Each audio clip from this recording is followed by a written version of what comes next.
Praise lot everyone. ఆత్మీయతను పెంపొందించే అనుదిన ఆత్మీయ ఆహారము బండ సందులో జీవజన్మలు. నేటి దిన వాగ్దానము యాహోను సువార్త 1వ అధ్యాయం 4వ వచనము. ఆయనలో జీవముండెను, ఆ జీవం మనుష్యులకు వెలుగయుండెను.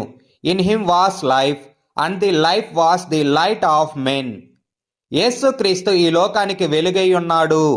Jesus Christ is the light of this world. ఈ వచనములో ఆయన అంటే యేసుక్రీస్తు, ఆయనలో జీవముండెను. యేసుక్రీస్తే జీవానికి మూలము. భౌతిక జీవమే కాదు, ఆత్మీయ జీవము కూడా ఆయన ద్వారానే వస్తుంది.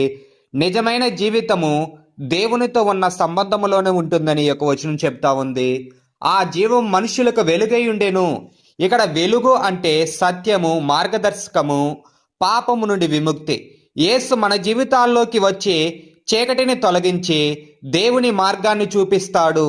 యేసుక్రీస్తే జీవము, ఆయనే మనకు వెలుగు. ఆయన అనుసరించిన వారు ఆత్మీయ అంధకారంలో నడవరు. ఆమెన్. ద్వితీయోపదేశ కాండం 30వ అధ్యాయము 19-20 వచనాల్లో చూస్తే, నేడు నేను జీవమును, మరణమును, ఆశీర్వాదమును, శాపమును నేను నీ ఎదుట ఉంచి భూమి ఆకాశములను మీ మీద సాక్షులుగా పిలుచుచున్నాను. నీ ప్రాణమునకు మూలమైన నీ దేవుడైన యెహోవాను ప్రేమించి ఆయన వాక్యమును విని ఆయనను అత్తుకొనున్నట్లు జీవమును కోరుకొనిడి. ఆమేన్.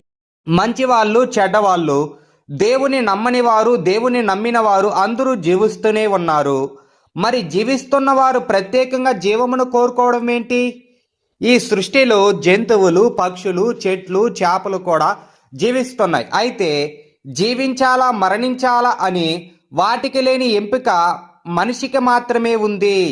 ఈ సృష్టిలో మనుషులు తప్ప జీవరాశులేవి ఆత్మహత్యలు చేసుకోవు. In this world no living creature other than humans commit suicide. మనుషులు భయంతోనే జీవితం మీద విరక్తి చెందు జీవించడం ఇష్టం లేక ఆత్మహత్య చేసుకుంటారు. చీకటిలో జీవించే వారి జీవితాలలో నిరాశ, నిస్పృహ, అభద్రతాభావం ఉండి జీవితం మీద విరక్తి కలిగేలా చేస్తాయి. జీవించే ధైర్యాన్ని కోల్పోయేలా చేస్తాయి. సామెతల గ్రంథం 14వ అధ్యాయం 26వ వచనంలో చూస్తే, యెహోవా యందు భయభక్తులు కలిగినట బహుధైర్యము పుట్టించును. యేసుని హృదయపూర్వకముగా నమ్మిన వారి జీవితాలు వెలుగుతో నింపబడి ఉంటాయి.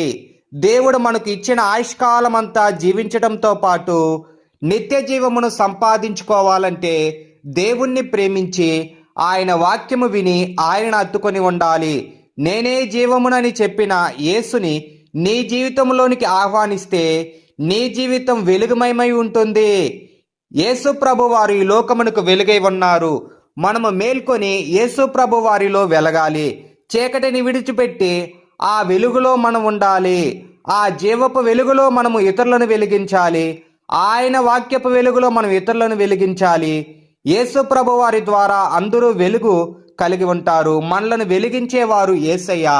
ఆయన మన జీవితాలకు వెలుగు ఇచ్చేవారు. మనము మేల్కొని యేసు ప్రభు వారి వాక్యపు వెలుగులో ఇతరులను నడిపించాలి. యేసు ప్రభు వారి ద్వారా మనము పాపములను విడిచి వెలిగింపబడాలి. యేసును నమ్మినప్పుడు మన జీవితములో అర్థము, ఆశ, మార్గం లభిస్తాయి. ఆయన వెలుగు మన నిర్ణయాలను, ప్రవర్తనను మార్చుతుంది. ఆమేన్. నేటి ధ్యానమునకై మత్తయి సువార్త 5వ అధ్యాయం 14వ వచనము. మీరు లోకమునకు వెలుగై ఉన్నారు, కొండ మీద నుండి పట్టణం మరుగై ఉండనేరదు. ఈ వచనములు యేసు తన శిష్యులకు, విశ్వాసులకు మీరు లోకానికి వెలుగు అని చెబుతున్నాడు. అంటే మన జీవితం ద్వారా దేవుని సత్యం, దేవుని ప్రేమ, మంచి పనులు ఇతరులకు కనిపించాలి. కొండ మీద ఉన్న పట్టణం దాచలేనట్టే నిజమైన క్రైస్తవ జీవితం అందరికీ స్పష్టంగా కనిపిస్తుంది. మన జీవితం ఇతరులకు దేవుని వెలుగును చూపించాలి. యేసు ప్రభువారిలో ఉంటే మనము లోకమునకు వెలుగై ఉన్నాము. ప్రార్థన చేసుకుందాము. ప్రార్థన. ప్రభువా, నీకు స్తోత్రముల తండ్రి.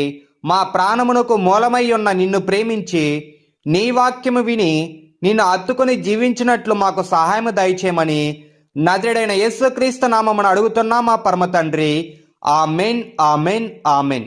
మన దేవుని ప్రేమయు, రక్షకుడైన యేసుక్రీస్తు కృపయు, పరిశుద్ధాత్మ సావాసమును మీకందరికీ తోడయుండును గాక. Amen, amen, amen. Thank you for watching. Praise the Lord. God bless you. Please like, share, subscribe. Thank you.